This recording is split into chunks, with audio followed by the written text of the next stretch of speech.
तो दोस्तों, जैसा कि हम तरह तरह के जतन और उपाय करते रहते हैं ताकि लक्ष्मी माँ को कृपा हम अपने जीवन में पा सकें और लक्ष्मी माँ हमारे घर में स्थायी तौर पर वास करती रहे, हमारे घर में सुख समृद्धि और सभी प्रकार की खुशियाँ आती रहें।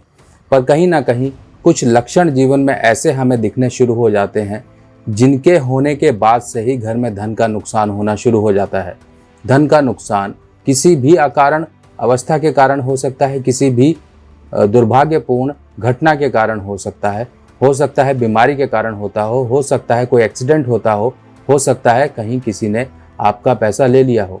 तो आज मैं आपको ऐसे 3 कारण और 3 लक्षण बताने वाला हूं कि अगर आपको ये लक्षण दिखाई दें तो आप थोड़ा सा संभल जाइए, अपने धन को नियंत्रित करिए और थोड़ा सा सजग रहिए ताकि किसी प्रकार की चोट ना पड़े। नमस्कार दोस्तों, मैं सुभाष शर्मा चंडीगढ़ से लाल किताब के ज्ञान में आपका स्वागत करता हूं। दोस्तों, जैसा कि लाल किताब में कई तरह की ऐसी बातें कही गई हैं जो कि हमारे लाइफस्टाइल से जुड़ी हुई हैं। अगर हम उन्हीं लाइफस्टाइल को फॉलो कर लें तो हमारे जीवन में कई परेशानियां जिनसे हम बच सकते हैं। तो लाल किताब या फिर हम धन की बात करें तो धन के लिए लाल किताब क्या कहती है? यह कहती है कि कुछ नियमों का पालन करें और कुछ लक्षणों पर ध्यान रखें। तो वही लक्षण, सबसे पहला लक्षण क्या होगा जिसको आप देखें और समझ जाएं कि कुछ ना कुछ अनहोनी या फिर कुछ ना कुछ चोट आपके धन पर पड़ने वाली है।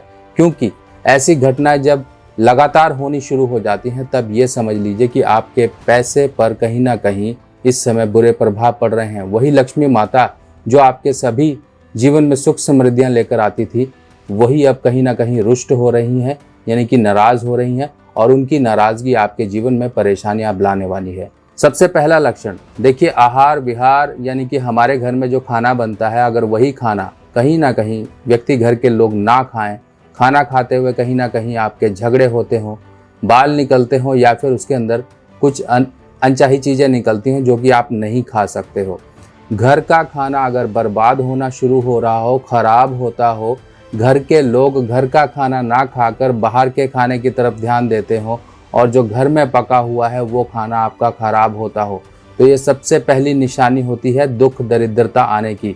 एक आध बार चल जाता है, पर ये जब नियमित तौर पे लगातार ये सब चीज़ें होना शुरू हो जाए और आपका घर का अन्न बर्बाद होना शुरू हो जाए तो समझ लीजिए ये दुख दरिद्रता के ही लक्षण हैं। अब दूसरा लक्षण समझिए, घर में कीड़े मकोड़े आना। अगर मान लीजिए आपके घर में अचानक से बहुत सारे कीड़े मकोड़े आने शुरू हो गए हैं, किसी प्रकार के बड़ी वाली चींटियां आनी शुरू हो गई या फिर जहरीले कीड़े कौन से होते हैं, जैसे कि कनखजूरा वगैरह हो गया, बिच्छू हो गया या सांप हो गया, इस तरह के कीड़े आ रहे हैं और घर के किसी मेंबर को नुकसान भी पहुंचा रहे हैं या फिर आपकी सामान या फिर आपकी वस्तुओं को नुकसान पहुंचा रहे हैं, तब इस केस में भी ये दुख दरिद्रता के ही लक्षण होते हैं। और साथ ही साथ एक चीज़ का और ध्यान रखिए कि मान लीजिए आपके घर में बहुत सारे रोडेंट्स यानी कि चूहे आ गए हैं और वो चूहे आकर आपकी मूल्यवान वस्तुएं जैसे कि कपड़े वगैरह को कुतरना शुरू कर दिया है, खराब करना शुरू कर दिया है, तो ये भी कहीं ना कहीं लक्ष्मी माता के रुष्ट होने की निशानियां होती हैं।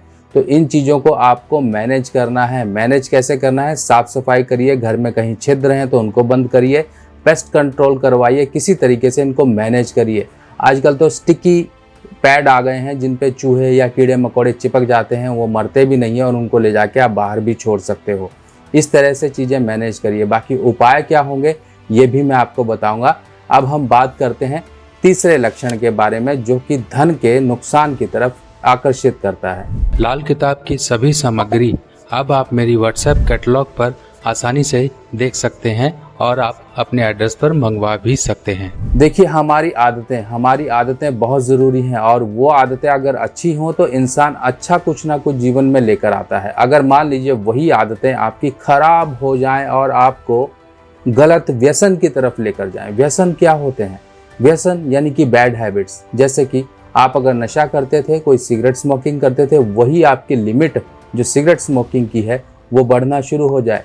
अगर आप शराब पीते थे, पहले कंट्रोल में रहते थे, पर आप गिरना शुरू हो गए, नालियों में गिरते हो, कहीं इधर उधर गिरते हो या फिर कोई दूसरे लोग आपको नशे में घर छोड़कर जाते हैं, इस तरह की चीज़ें होना शुरू हो जाए। और अगर मान लीजिए आपका ध्यान अपनी वाइफ से हटकर कहीं दूसरी जगह लग जाए या फिर महिला है तो उसका ध्यान अपने पति से हटकर कहीं दूसरी जगह लग जाए, तो ये समझ लीजिए सबसे बड़ी दुख दरिद्रता की निशानी होती है।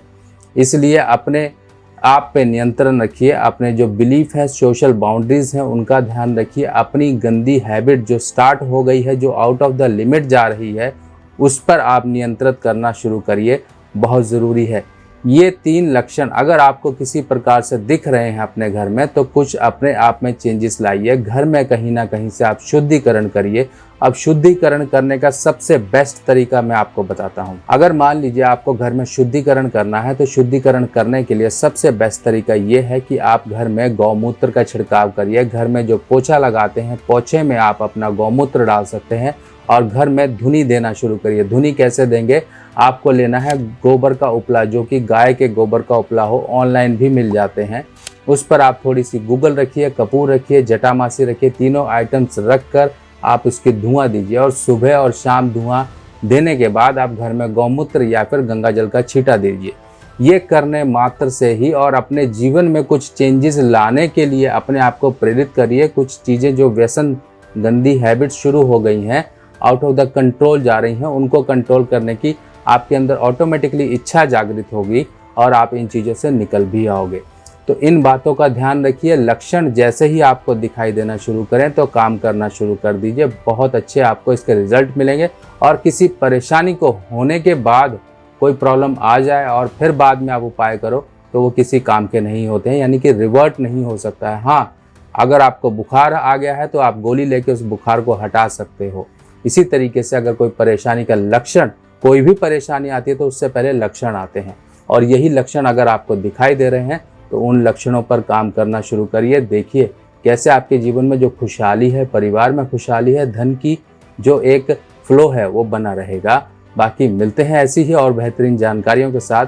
तब तक के लिए अपने सुभाष भाई को आज्ञा दीजिए। नमस्कार।